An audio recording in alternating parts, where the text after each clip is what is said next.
Kamuning, Yes. kaysa rin.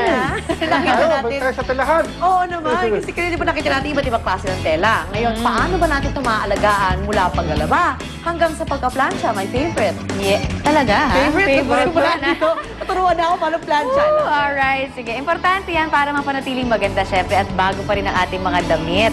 Yan ho ang ating ikukonsulta sa ating wise na kumare na si Susan Enriquez. Hello, Susan! Yes, Connie. Nako, ikaw, Arn, ha? Dapat alamin mo to para yung damit mo hindi nagugusot. Ha? Okay, so, ngayon kanina pinakita namin yung iba't ibang klase ng tela. Ngayon naman, ituturo namin yung tamang pangangalaga mula sa paglalaba hanggang sa pamamalansya. Para naman ho tumagal. Siyempre, sa panahon ho ngayon, kailangan medyo nagtitipid tayo. May mga pamamaraan naman para hindi madaling maluma o masira yung tela ng ating mga damit. Kasama natin si Miss Ami Cabrera, isang laundry expert. So, ma'am, paano ba? Mula sa paglalaba, ito yung sample natin. Example natin itong cotton.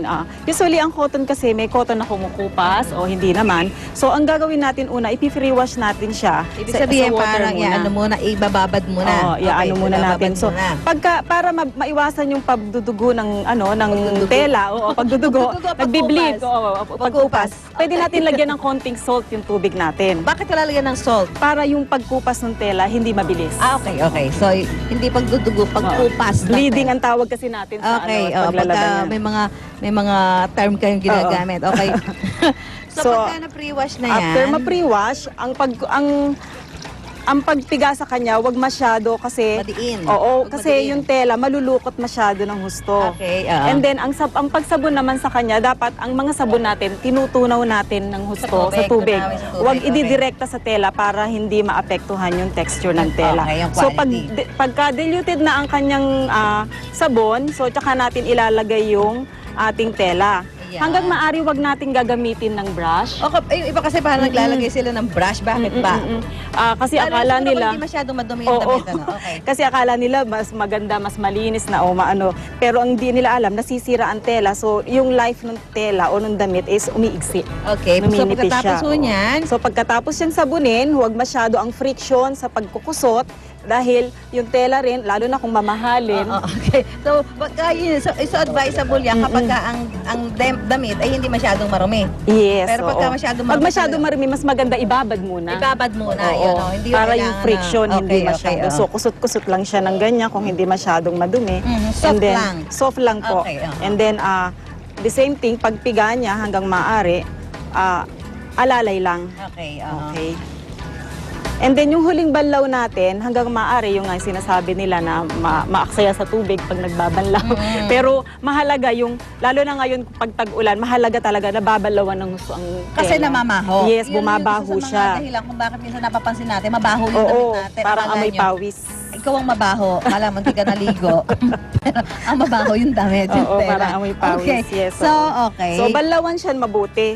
And then, At oo. pwede ding maglagay ng mga fabric conditioner, Yes, yung ma'am, mga pwede. antibacterial para mabango ang damit. Pati ikaw mabango. Yes. So, ayan, oo. ha? Yung iba nilalagay cologne, ma'am. Cologne, saan sa Cologne. tubig? Sa huling banlaw. Okay. So, Cologne. after natin nga maglaba, Yes. susunod na mamamalansya. Yes, O, oo, si mamalansya na plancha na tayo, tayo. Miss Ami.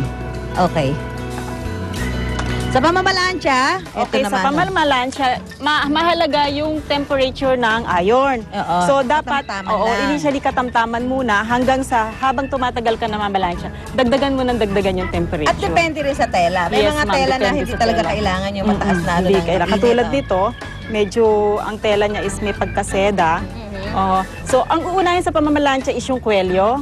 So, uunahin natin ang kwelyo, syempre. Bakit dapat po kwelyo? Ba't kwelyo ang Ah, dapat unahin? Actually, traditional. Tradition na yan. And then may tinatawag tayong portion ng ating damit na umbrella. Yun ang umbrella tinatawag. So uunahin natin dito. Yan.